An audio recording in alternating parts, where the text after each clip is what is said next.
সবাইকে অসংখ্য ধন্যবাদ এবং কৃতজ্ঞতা জানিয়ে আমি আসাদুজ্জামান ফরেস্টার, বাংলাদেশ বন বিভাগের একজন প্রফেশনাল ফরেস্টার, একটি ভিডিও নিয়ে হাজির হলাম। আজকে আসলাম চরদোয়ানি পাথরঘাটা উপজেলার একটি বাজারে। এই বাজারে সকালবেলায় মাছের বাজার বসে। আমরা দেখতে পাচ্ছি বেশ ইলিশ এখানে উঠেছে, তবে এটা পরিমাণে খুবই কম। এই বাজারটি পাথরঘাটা উপজেলার একটা বিখ্যাত বাজার, প্রতিদিন সকালবেলায় বসে। দেখেন শুধু ইলিশ আর ইলিশ, এগুলো সব জাটকা।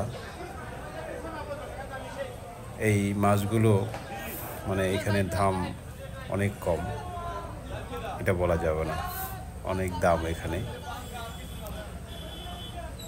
মোটামুটি 1 কেজির উপরে ইলিশ হলে সেটার দাম 2500 টাকা, যা জানতে পারলাম। এই যে দেখেন বরফ দিয়ে মাছগুলো সংরক্ষণ করা হবে।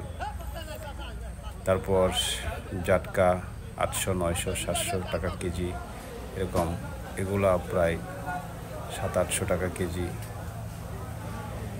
এগুলো আরেকটু দাম হবে। যা হোক, আসলে এই বছর মাছের পরিমাণ খুবই কম, জেলেরা হতাশ, এই কারণে মাছের দামটা একটু বেশি। এখানে অন্য কিছু মাছও পাওয়া যাচ্ছে, যে কিছু লইট্টা মাছ আছে এখানে দেখতে পাচ্ছি, তো সেটা কম। এই মাছগুলো বঙ্গোপসাগর এবং বলেশ্বর নদী থেকে ধরা মাছগুলো এখান থেকে প্রক্রিয়াজাত হয়ে বাংলাদেশের বিভিন্ন জায়গায় চলে যাবে। এখানে পাইকারি আড়ত, এখানে বিক্রি হয় মাছ। দেখতে পাচ্ছি এখানে 2টা জাবা মাছও আছে, পাশাপাশি ইলিশের পাশাপাশি জাবা মাছও ধরা পড়ে। বলে অনেক মূল্যবান মাছ। আমরা এই বাজারে আসছি, দেখেন আবুল বাসার মেম্বার সাহেবকে পেলাম, অনেক বড় ব্যবসায়ী। পিঞ্জু ভাই খুব খুশি। আসলে এরা এই বাজার নিয়ন্ত্রক বলা যায়। আমাদের বাসার ভাই খুব অত্যন্ত খুশি আমাকে দেখে। যা হোক, এই বাজারে ইলিশ মাছ দেখতে আসছি, এবং বাজারে আমরা প্রায়ই আসি, কারণ এখানে অনেকগুলো নিষিদ্ধ মাছ যদি ওঠে সেগুলো আমাদের নিয়ন্ত্রণ করতে হয়। বিশেষ করে যেমন শাপলা পাতা মাছ, যে এখানে কিছু রূপচাঁদা মাছও দেখতে পাচ্ছি, সেটা পরিমাণে খুবই কম। আসলে মাছের পরিমাণ কম হওয়াতে জেলেদের মন খুশি না। দেখেন এখানে মাছগুলো বিক্রি হচ্ছে 22,000 টাকা মন আর কি। এই মাছগুলো 22,000 টাকা মন, মানে 500 টাকার উপরে কেজি। ছোট ছোট মাছ, জাটকা।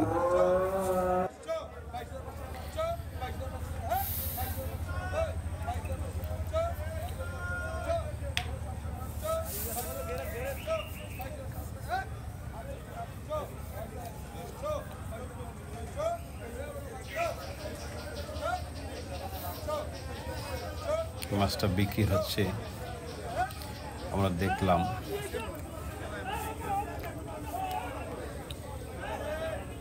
যা হোক, এরকমভাবে এই বাজারে প্রতিদিনই মাছ আসে।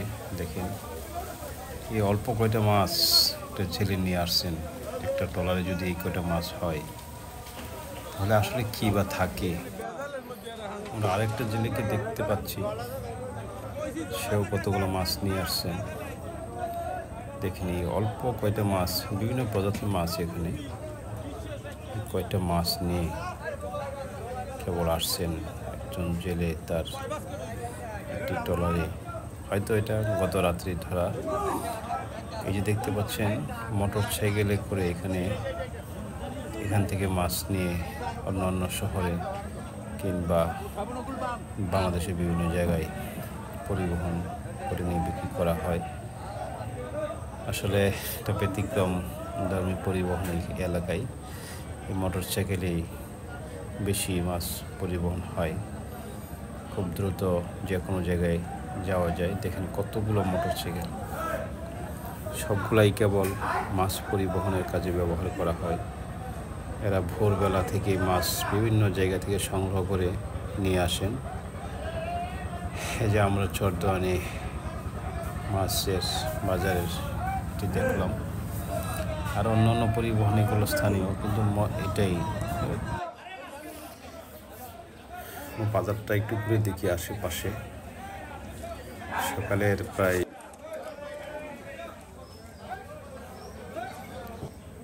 সবাই মাছ নিয়ে ব্যস্ত, কেউ মাছ ওঠাচ্ছেন। এই যে দেখতে পাচ্ছেন, এই সামনে যেগুলো দেখতে পাচ্ছেন এগুলো সব ট্রলার, বড় বড় ফিশিং ট্রলার। এগুলো সাগর থেকে মাছ ধরে নিয়ে আসছেন। দেখেন প্রত্যেকটা একটা ইন্ডাস্ট্রির মতো, প্রায় 70-80 লক্ষ টাকা একটা ট্রলারের দাম। এতগুলো টাকা ইনভেস্ট করে ট্রলার তৈরি করে তারপর যারা সাগর থেকে জীবনের ঝুঁকি নিয়ে এই মাছ সংগ্রহ করে থাকেন অথবা মাছ ধরে থাকেন।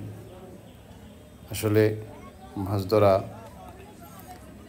একটা রাজকীয় পেশা, তাও বলবো না, কিন্তু এখানকার মানুষের 100% না হোক 90% মানুষ এই জেলে সম্প্রদায়ের সাথে সম্পৃক্ত। এখানকার বাজারে শুধু মাছ আর মাছ। এখানে মাছের বাজারে জন্য বিখ্যাত বাজারটি। এটা বরগুনা জেলার পাথরঘাটা উপজেলায় অবস্থিত। এটার নাম চরদোয়ানি বাজার। এটাকে আসলে লঞ্চ ঘাট বলা হয়। একসময় এখানে বড় বড় লঞ্চ আসতো, কিন্তু এখানকার নদী অথবা খাল মরে যাওয়ার কারণে এখানে লঞ্চ আর আসে না। আস্তে আস্তে মরে যাচ্ছে এই খাল, অনেক ছোট হয়ে গেছে। এখন এই ট্রলারগুলো আসতে অনেক কষ্ট হয়। দেখেন কি বিশাল ট্রলার। আসলে দূর থেকে এটাকে খুব ছোট মনে হতে পারে, কিন্তু এটা অনেক বিশাল ট্রলার এবং ব্যয়বহুল। এখানে জেলেরা এই ট্রলারই থাকে, এই ট্রলারই খায়। মূলত এখানেই তাদের জীবন জীবিকার সন্ধানে